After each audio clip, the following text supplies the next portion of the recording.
How is it going, guys? Slippy Jim here. Welcome to my complete walkthrough of the new Call of Duty Ghost Extinction map, Awakening. I'm just going to show you quickly here some of the things I have unlocked with the teeth on my character at the moment. Most of the minor stuff, or a lot of the minor stuff I guess, that we had. There's a lot of new unlocks and stuff like that as well.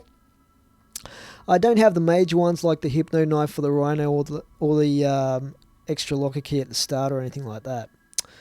Now, this is a random lobby here. I ended up playing in for my first escape. It was a platinum escapes with a really good time, so it worked out pretty good for us. We were running with two engineers, one engineer being myself with the upgraded engineer class, and we had two engineers specifically to deal with the challenge at the end of this map. I'll explain the reason behind that when we get to that point. We also had an upgraded medic, which is really important and useful. And we had a specialist class to help us take out the aliens and stuff like that. Two people running the armor, and I think we had a feral instincts and something else there as well. Now, this map is considered by some people, at least at the moment, to be the most difficult map. A really difficult map in Extinction. And they're having trouble with it, right? So hopefully this guide will help a lot of you people that are struggling with this map. However, I think what will happen is when we look back on this map in a couple of weeks, I think we will actually probably not consider it as difficult as people think at the moment. As is normal, once you work out the map, it's probably not going to be that bad. People think, the general consensus is up to this point, Nightfall is probably the most difficult map. People have trouble early on in this map. Later on when you get some skill points it's actually fairly manageable, although there can be a few moments when you get swarmed by a lot of the cryptids that you have to be sort of very careful. So I'm going to go through some tips and tricks here, and I'm going to also show you guys all of the intel cutscenes and where to find most of the intel, if not all the intel. There's a few tricky spots for that. But the basics, guys, you want to have a team that all have mics, and that can work as a team. That's very important, basic rule of thumb for Extinction mode, but it's also important in this map, especially if you've got new players in the team. You're just going to get killed. There's almost no point playing with new people that don't have mics. And the reason for that is there are basically three major sections to this map. It's a little bit like Point of Contact, right? So you have the three major sections. When you complete the third section, you've got to hot-foot it back to the extraction point at the end. So that's very similar to Point of Contact. Now I'm just getting shot up here by the new gargoyle flying cryptid, as well as dive bombed by a couple of these new flying dive bomber cryptids. So we got the new cryptids coming at me right here for you guys to check out. Particularly the gargoyle can be quite dangerous. If you don't have armor, they will not one-shot you, but with one of their volleys of spray or whatever it is, they can down you just like that. So you have to be very careful. Now, the key thing to remember at the start with this map, right? There are 4 locations in this first section of the map where you do have random spawn locations for a couple of schematics and or the Arc, the new weapon attachment. But the trouble is, when you actually enter those zones, you will get a rhino or the new mammoth rhino-like cryptid spawning in. So everyone knows how dangerous rhinos are. And if you go and wander off exploring by yourself in this map, you know, before you place any obelisks down, you're most likely going to stumble upon one of those locations, just trying to knife this gargoyle to death here. But you're most likely to stumble across one of these locations, or even some of the new players might go there deliberately trying to get the Arc attachment for themselves. They're going to spawn a rhino. The rhino's going to run around, create mayhem, and take down your entire team. So what you want to do is, you want to basically do 2 or 3 of the obelisks first, get some skill points under your belt, get some armor happening. In my case, I'm the designated ammo guy to start with here. And then as a team, you want to stick together and go to these locations where you know that they're going to spawn the rhinos or the mammoths, and you want to take out the mammoths as a team. And that is the best way to do it. The same applies to the second area, and there's also one location in the third area where you do get the schematic location as well, where the rhino or the mammoth will spawn. Now, as you can see, there's these plants as well, and they will do you damage if you get close to them. So you want to take those things out. You also get points for that, so that's pretty sweet. And they are pretty handy if you have the accuracy challenge we saw at the last obelisk that we had. Now this challenge here, unfortunately, we do fail a few of these challenges. I have to put my hand up and say I was actually at fault for failing this one. I actually pick up this ammo without realizing it's going to make me reload my weapon. So that was unfortunate. But in the end, we had plenty of skill points to be fairly comfortable for escaping this map. But yeah, you'll see a few derps and a few fails from me here. But we also had some clutches and stuff. So it was a pretty good game in terms of the drama of it all, if you like. So here's another one of these gargoyles making an annoyance of itself. I'm actually saving up here for the LMG, which is 3,000 points, so I've got enough points now to get it. That thing is really beast as well. You'll see this in a moment. I'm just about to buy this, I think, at this point. Just here. This thing is called the Amelie. You've got the chainsaw elsewhere in the map and stuff like that as well. But as you can see, this map does not let up. From the very first obelisk, you're going to have stuff like scorpions, you're going to have the gargoyles, you're going to have dive bombers, and if you wander into the wrong place, you're also going to have rhinos or mammoths, stuff like that. So it is pretty intense early on, and if you survive the first 3 or 4 obelisks and get to the second area, hopefully you're going to be locked in your groove with your team cooperating, and you'll have a few skill points under your belt as well.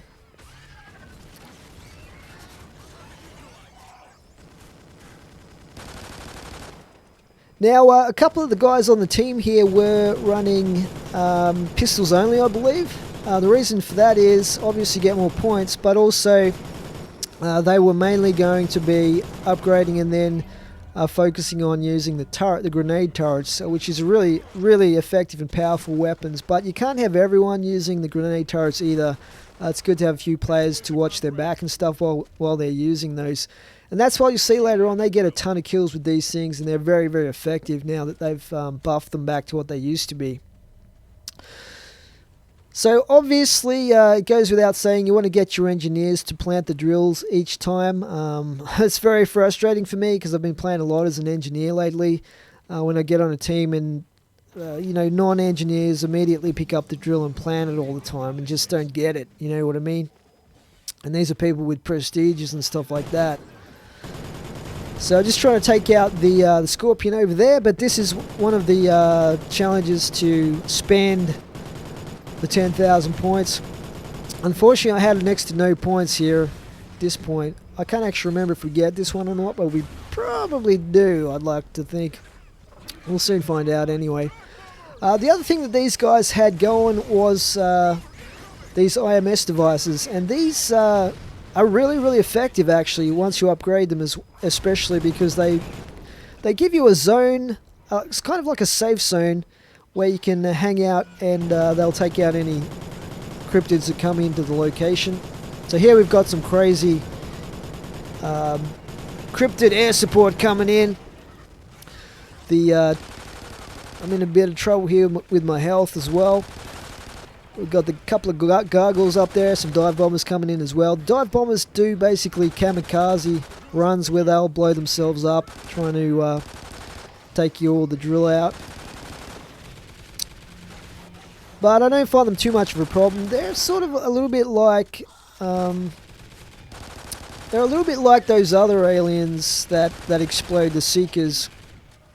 They kind of do that amount of damage, except they're flying. There's no Seekers in this map, so I guess they replaced the Seekers with an equivalent flying style of cryptid, or something like that.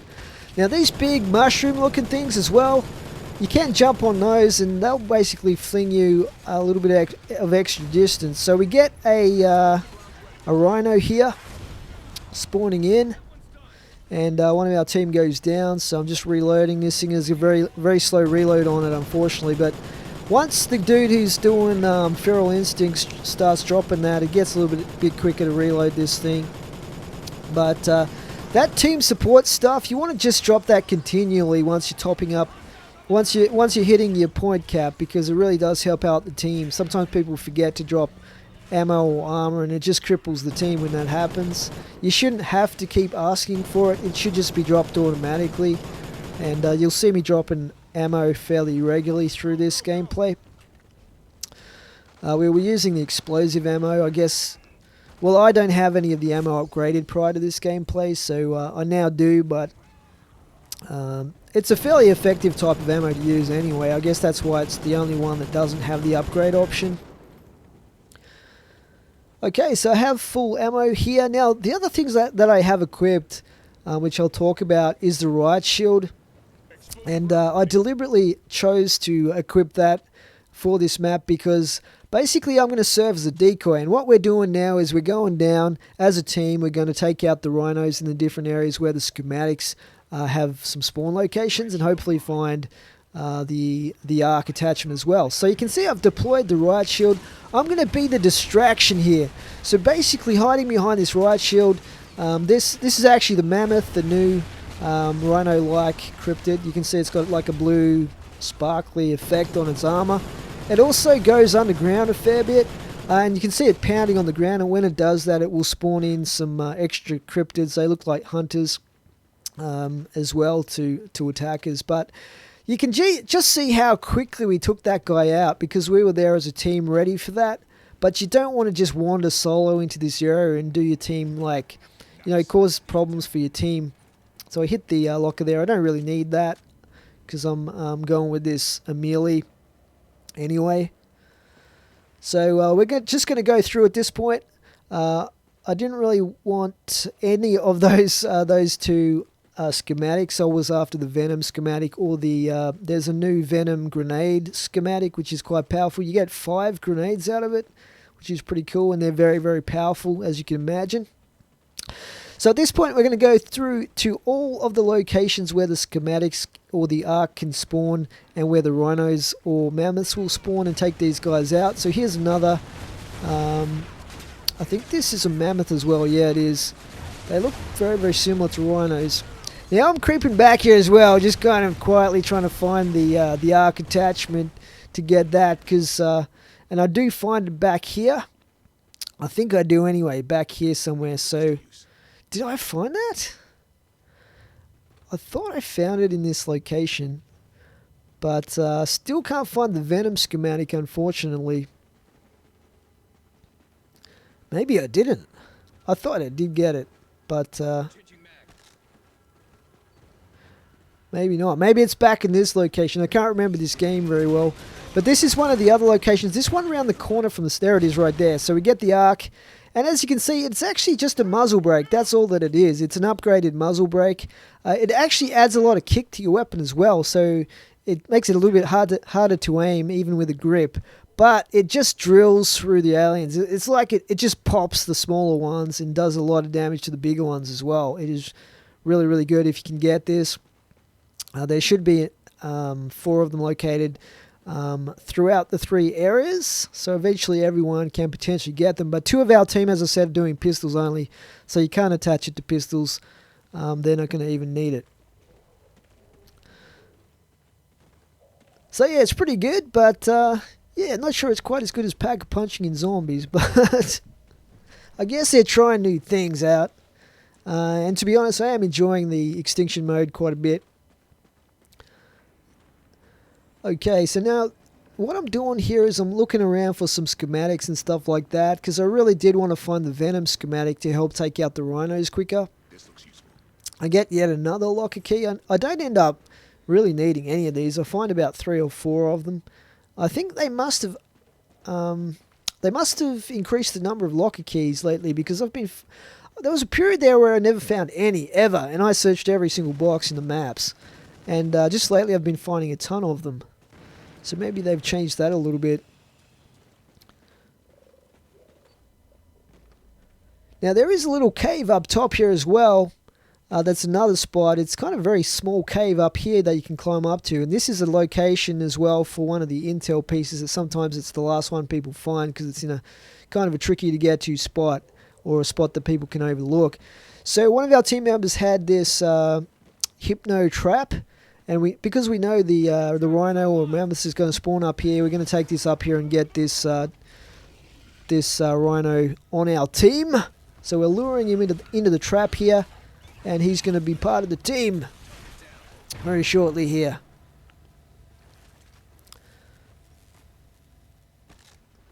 So that was all good. So I'm sitting pretty here with the arc attachment. I've got the LMG. I think we've got fully upgraded ammo going. So it's looking pretty good. If you get to this point in the first area, then you've got a good chance of getting through the whole map. It's just getting to this point if you don't have people, playing as a team that will wander off and spawn in rhinos and stuff. Or if you get swarmed by, all the gargoyles and everything early on and you're not careful. So I would very highly recommend just sticking together as a team. Don't be like spread out or, across the other side of the map from your team members. If you can help it in this map. So you can see this arc attachment in action here. It just devastates the hunters and stuff like that. I don't know why it's called the arc, to be honest. It's probably it's meant to be some sort of artifact or something. It looks pretty cool though, I guess, for a muzzle brake. So we've got to kill the flying aliens for this challenge. So you really want to get these dive bombers and stuff like that if you can for this challenge, obviously. I think we get there on this one.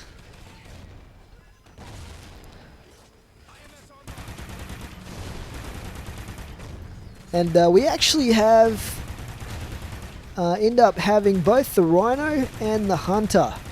Not the hunter, the phantom. So we have a phantom and a rhino on our team here in a second, which is pretty cool. I'm going to find this phantom in a second here. There he is right there. I hate trying to hypno knife these things because they jump around so much. But I do get him there in midair. So we have the phantom and the rhino.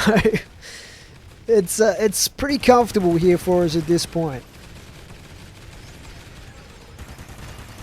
And we get the skill point in the end there, which is cool.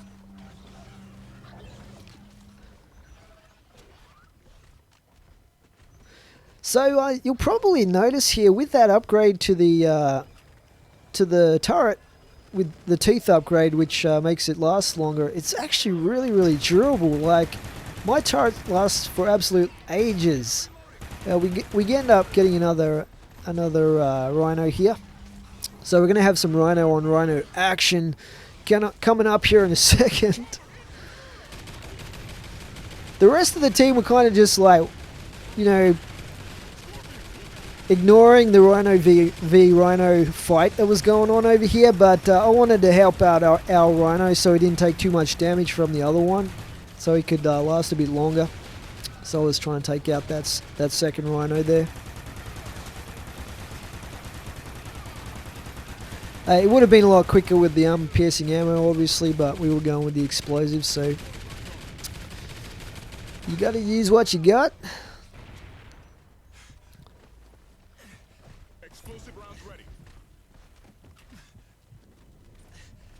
Alright, so that's another obelisk done, and I'm working on upgrading the turrets, and just put another one into the engineer class there as well. I like to get the engineer up fairly early to the point where it's going to earn cash back from traps and stuff like that for some of the maps, but this particular map, there are a lot of traps in this one, but I wasn't super familiar at this point because it was one of my first games with where all the traps were, so I didn't really use them very much like I would normally do as an engineer.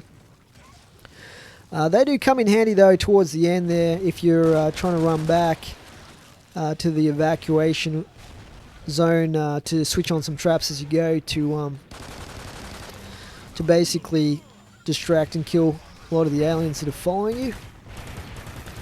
So yeah, we got the challenge here to not use any abilities for what is it, 90 seconds.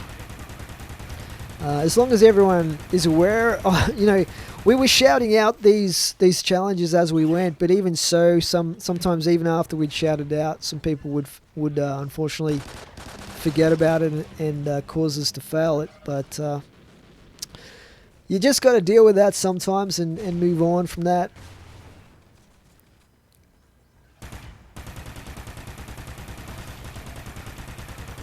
But this is the last, I believe this is the last obelisk that we have to scan here in this first major section of the map, and then we have to take down the barrier, which you'll see in a moment, or the gate or whatever it's called.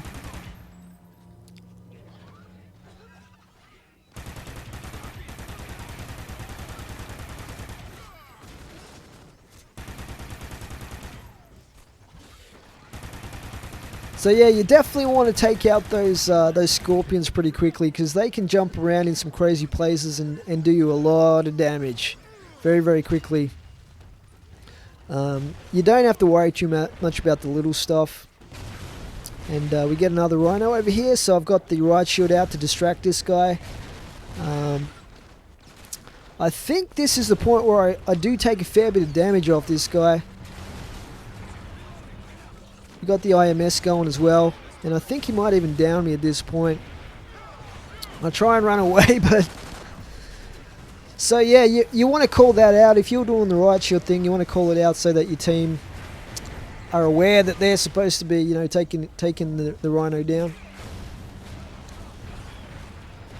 And there it is. I believe that's the last obelisk. And check that bit out there, guys. Did you see what happened there?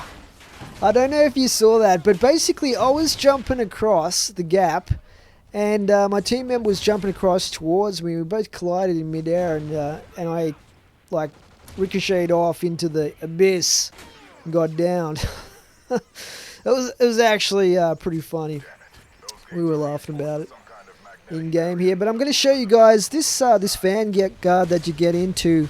You basically got to take down the obelisks that you've scanned with this thing, and so I do the first one, and then I leave it to the other guys to use that. I don't like to hog the thing too much. But the key thing here when you're using this is for the other players to they don't have to worry about defending you because you're under like a shield while you're operating this, but they do want to concentrate on taking out the flying cryptid air support, which is the gargoyles and the dive bombers and the scorpions as well, which fire their stuff, because they will basically damage that vanguard, and then you'll have to wait for the cooldown until you can use it again. But that's a cool little touch. I really like that they put that in, kind of mix up how we're taking down these, instead of having the chopper air support taking down the gate or whatever, we have to do it ourselves with that thing.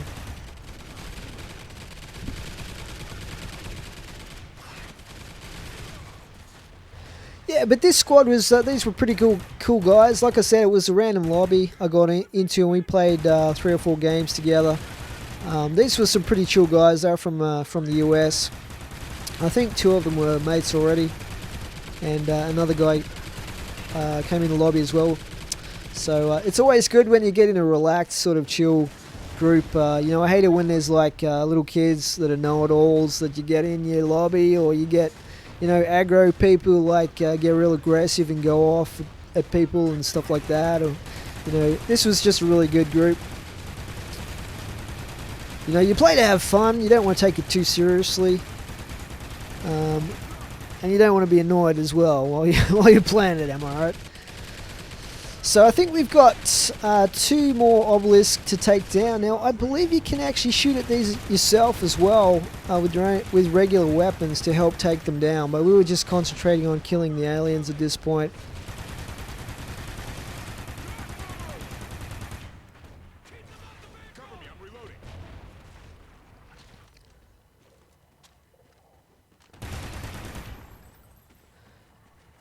Okay, so it's getting pretty quiet at this point. And we've only got the 1 obelisk left, so it shouldn't take too much long before we get through to the second major area of this map. So if you've managed to survive to this point, you're probably set up pretty good to continue on and go through the next 2 areas to get through to the final part of this map and escape. But there can be a few problems that you run into in the next area. The final area is actually not that difficult once you're set up. And the final challenge area is actually pretty simple to get through as well. If you're not stupid about it, you know what I mean? So we're going to get to that. I'm going to show you guys all of that coming up in the next episode. We're going to move to the second major part of this map, through the gate. We'll get to that shortly, but we're just polishing off, mopping up a few of the final cryptids here. Some guy wandered off and got down. That's why you should always stick with the group. I guess he felt that it was getting pretty quiet and was probably pretty safe, so fair enough. So one of the squad's going to go and revive him, and we're going to prepare to go through the gate and check out the next area of this map. So you can look forward to that in part 2 of this series, guys. Hope you're enjoying. Please remember to rate and comment. For now, this is Slippery Jim out. Thanks for watching. The bastards were waiting for us. They knew where we'd be and when. Barely out of the tunnel, and we walked straight into an ambush. They'd have wiped us all out if our guardian angel hadn't come to the rescue when she did. There we were, 600 meters below sea level, surrounded by cryptids. And who should happen by? Samantha Cross. What are the chances? Our angel says she wants to make a deal. A guided tour of the Ark in exchange for safe passage off the islands. Some had called it a happy coincidence. But angels and coincidence have another thing in common. I don't believe in either one. Mr. Monkey just wanted to